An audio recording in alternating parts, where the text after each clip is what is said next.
Kira adik Megawati, kepak sayap Mbak Puan tak sampai kali deres. Tanda apa ini? Ditulis oleh widodo.ekspedisiwar.com. Halo, selamat menyaksikan channel Tanda Seru. Ada cerita menarik ketika Puan Maharani, Ketua Dewan Perwakilan Rakyat atau DPR RI, berkunjung ke daerah Kalideres, Jakarta Barat, Minggu 26 September untuk meninjau pelaksanaan vaksin COVID-19. Salah satu warga yang ditemui oleh Puan Maharani di lokasi, tepatnya di Kelurahan Tegal Alur, Kalideres, tidak mengetahui pasti siapa Puan. Dilansir dari laman CNN Indonesia, Mbak Puan yang datang ke lokasi bersama beserta rombongan protokoler, antara lain petinggi TNI dan Polri, rupanya gagal dikenal seorang warga ketika melakukan dialog singkat. "Ibu tahu saya enggak?" tanya Puan. "Adiknya Ibu Megawati," jawab warga itu. Meski lantas disebutkan bahwa percakapan singkat itu mengundang gelak tawa Mbak Puan, juga Pangdam Jaya Majen TNI Mulyo Aji yang ikut mendengar jawaban itu. Meski lantas ada warga lain yang ditanya bisa menjawab dengan tepat bahwa Mbak Puan adalah anaknya Ibu Megawati, tapi ketidaktahuan warga yang pertama kali ditanyai soal identitas Puan tentu menarik untuk dibahas pada tulisan kali ini. Kita tahu bahwa belakangan ini puluhan baliho dengan slogan kepak sayap kebinekaan terpampang di mana-mana. Bahkan kabarnya di seantero negeri, sesuai hasil rapat PDI Perjuangan beberapa waktu lalu. Baliho yang terpasang pun tidak main-main dalam hal ukuran, karena bisa dibilang ukurannya cukup besar atau malah sangat besar, sehingga pasti dilihat oleh mereka yang melintasi jalanan umum. Wajah Mbak Puan di setiap baliho itu juga sama sekali bebas hambatan. Maksudnya bebas dari gangguan penglihatan, karena selain berukuran besar juga dibuat jelas terpasang sebagai pusat dari baliho tersebut. Memang tidak tertulis di sana tulisan yang diduga kuat berkaitan dengan Pilpres 2024 nanti. Setidaknya kalaupun ada niatan terselubung untuk mengarah ke sana, tidak sevulgar kata-kata yang terpasang di baliho Caimin dan Airlangga Hartarto.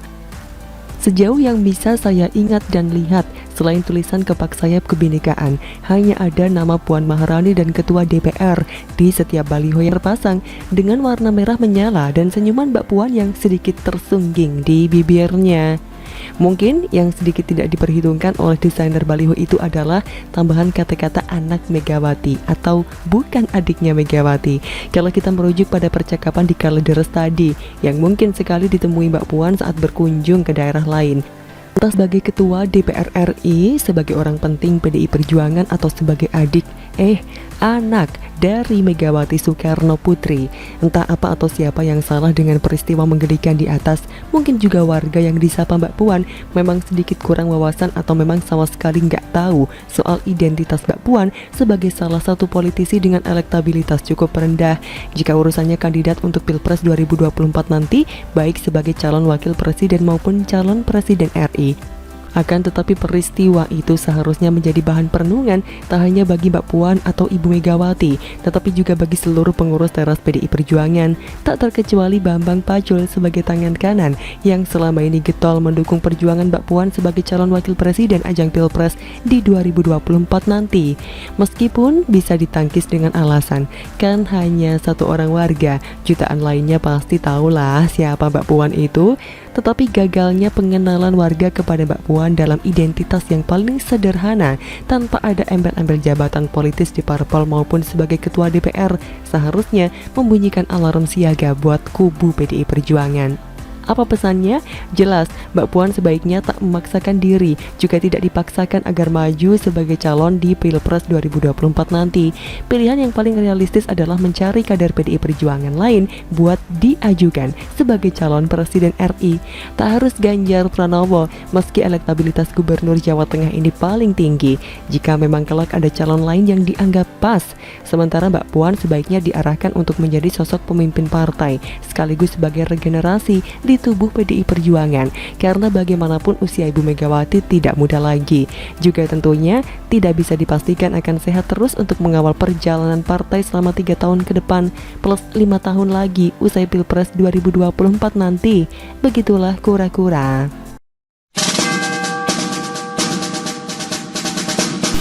Mau ketawa takut kelebihan? Guys Khalifa, Anies memilih nama dan pasti Sorjo Putra di Siwar.com. Halo, selamat menyaksikan informasi dari channel Tanda Seru. Semenjak menduduki jabatan sebagai Gubernur Jakarta, Anies Baswedan memiliki beragam kisah yang membuat sebagian warga tidak percaya dengan cara dirinya memimpin ibu kota negara. Hal ini disebabkan kinerja Anies yang tidak bisa menata kota dengan baik sesuai harapan warga. Bahkan cerita tersebut menjadi perbincangan di kalangan warganet yang akhirnya menjadi viral sehingga menduduki trending topik di media sosial. Hal ini berkenaan dengan kebijakan-kebijakan yang telah dibuat Anies di mana tidak sesuai dengan harapan warga. Sebut saja dalam pengendalian banjir di Jakarta. Pada awal tahun 2020 lalu, banjir yang menerjang hampir seluruh wilayah Jakarta dan melumpuhkan aktivitas warga, Anies tidak bisa melakukan apa-apa.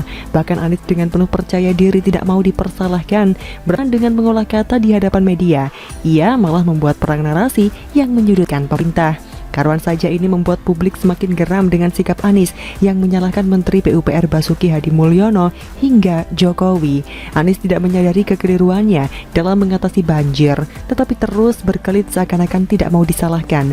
Selain itu terkait dengan rencana balapan mobil listrik atau yang dikenal Formula E, di mana Anies melakukan aktivitas penebangan sejumlah pohon di area Monas. Dampak kebijakan tersebut membuat publik marah dengan kritikan keras. Bahkan cacian dan bulian yang dilayangkan ke Anies tidak membuat dirinya terlarut dalam tekanan. Dengan kepiawaiannya, ia selalu mampu menepis segala bentuk kritikan atau amarah lantaran Anies memang hebat dalam retorika dan membangun sebuah narasi. Begitu banyak kinerja Anies yang tidak memuaskan warganya. Selain kebijakan-kebijakan yang telah ia buat, mengolah anggaran pun tak luput dari kesewenang-wenangan Anies.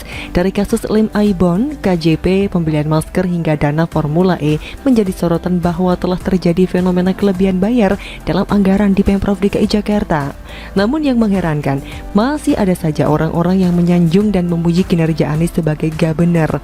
Salah satunya adalah Wiz Khalifa, seorang pegiat media sosial menulis cuitannya di akun Twitter pribadinya bahwa Anies Baswedan tidak memiliki partai dan juga dana untuk bertarung di dunia politik. Namun Anies memiliki prestasi demi prestasi yang telah diraih selama ia menjabat. Anies tidak punya partai, tidak punya dana, yang dia miliki hanya nama baik dan prestasi demi prestasi yang dia punya. Terang Wiz yang dilansir terkini.id. Wiz Khalifa yang juga seorang komisaris Ancol membuat cuitan tersebut disertai video bertujuan untuk menyindir Partai Solidaritas Indonesia atau PSI yang kerap mengkritik Anies.